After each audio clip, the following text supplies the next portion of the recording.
I have a very exciting episode for you today.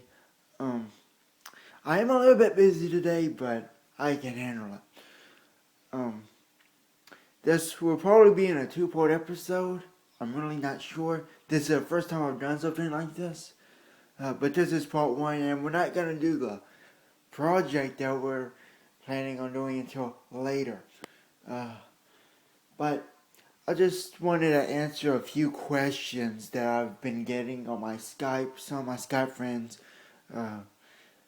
been asking me some questions, and I thought I would just address that in these videos. Well, where should I begin first?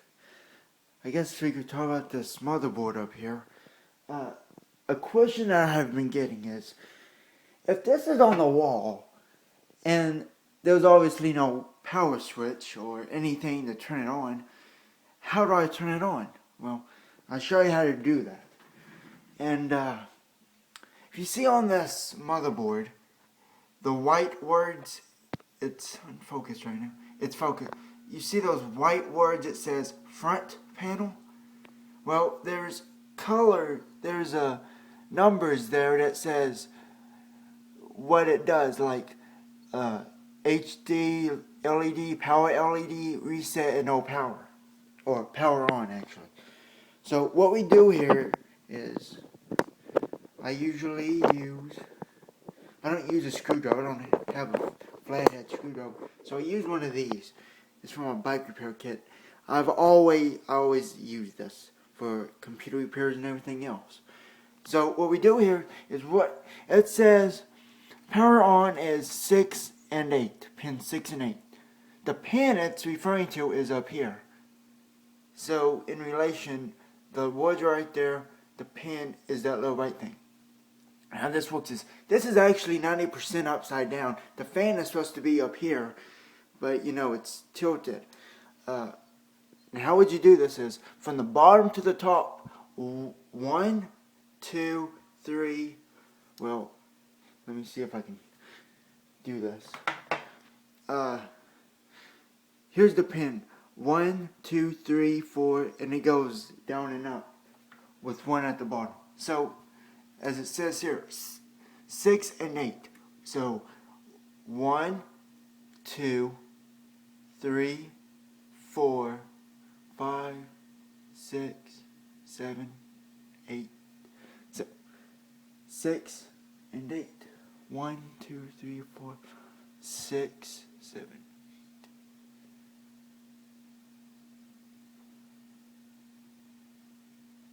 Okay, yeah. 1, 2, 3, 4. Yeah, I don't know what I was. If you do this, you either reset it or you would do a power on. I don't really believe in resets, so we're just going to power it on. And watch this screen while I do this. I'm just going to do it right here. I'm going to show you. Okay.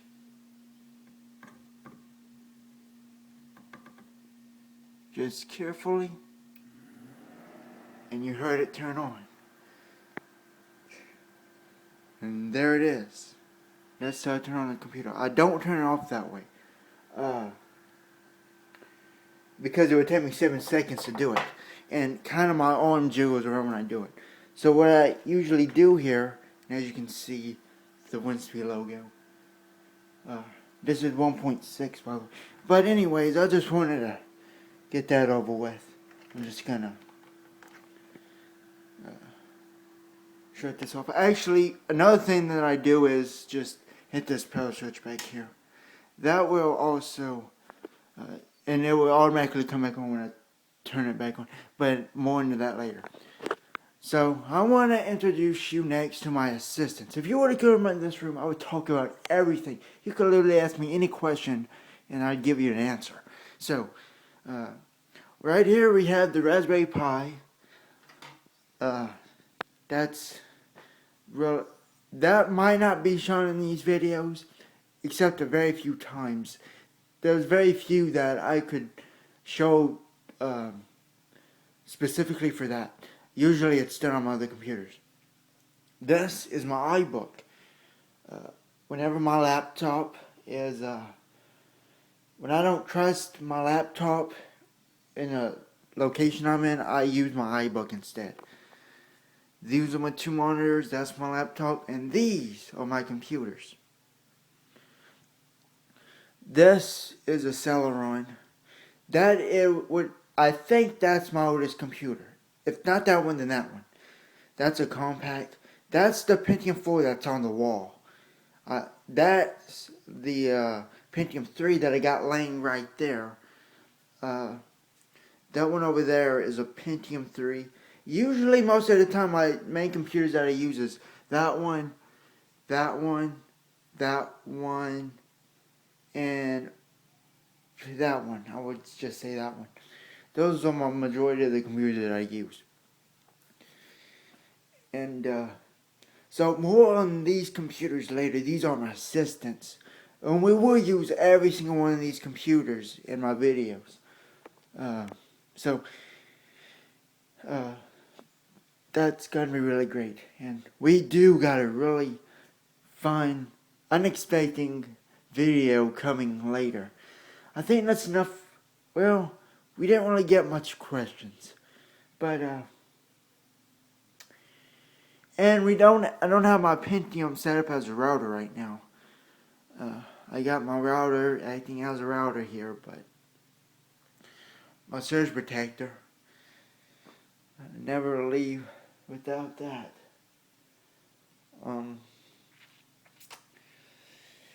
Yeah. There's the aluminum foil. In fact, when I was actually moving, I actually said that I had brownies for everybody, but what was really it was that motherboard wrapped in it, so I guess that's something talking about. There's my window. I actually use that fan as exchange air back and forth. I turn it around, and I don't usually use it for air conditioning. I just use it as an air exchange. That's the bad memory module that was in that computer over there that prevented it from stop working. But I really enjoy what I do. All these computers I use, I use them for research and development, and I use them for everything. And really push the limits of hardware.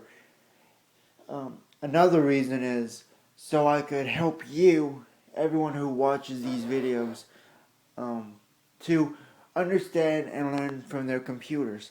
I've got Celerons, Pentium 3s, Pentium 4s, PowerPC over there. The only thing I don't got is Intel iMac. I used to have one, but if I probably didn't give that away, I probably wanted to have the knowledge I do today of all these computers. I wouldn't even have these computers. I wouldn't even have my laptop since that came from directly from it. This is an i5. It takes care of mostly everything in this room, if not this Pentium 4 up here. I wanted to say something else. But yeah, I got i5s. I remember now.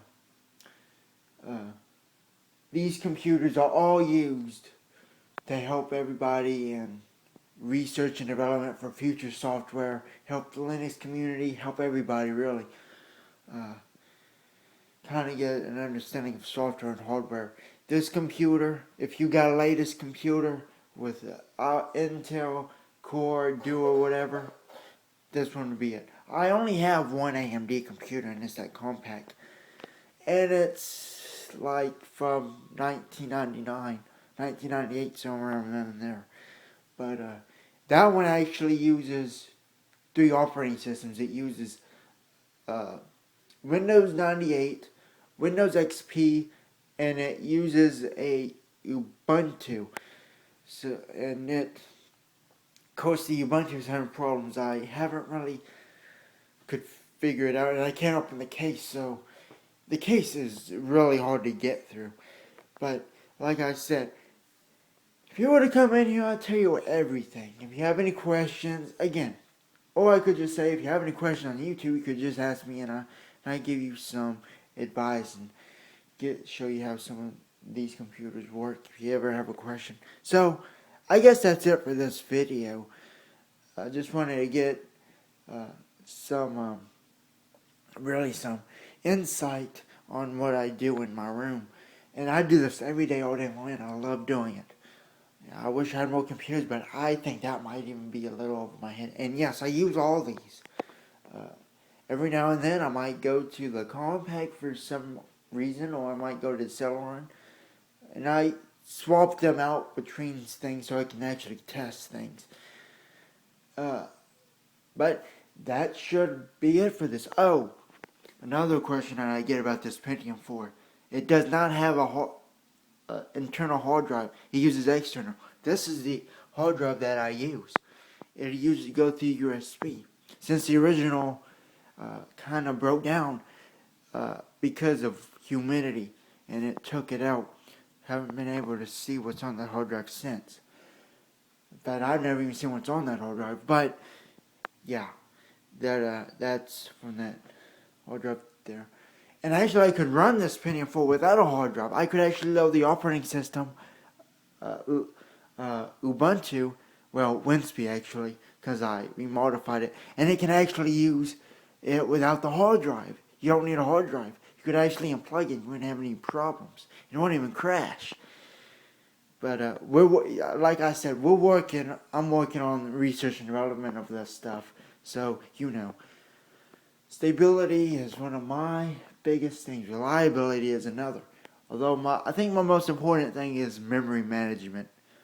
Can't live without memory management. Windows surely doesn't use that right, but and all you Windows fanboys can hate me for that, but I'm being serious. Memory management on Windows is not that great. But yeah, that's all I really want to talk about. That's my bike over there. I bike ride and everything. That's my backpack. My backpack is my repair thing. I put everything in there. Both laptops even at the same time.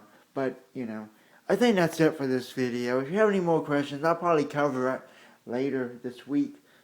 I mean, this week is going to be weird, but I think that's enough for this episode. So, goodbye, YouTube. See you later.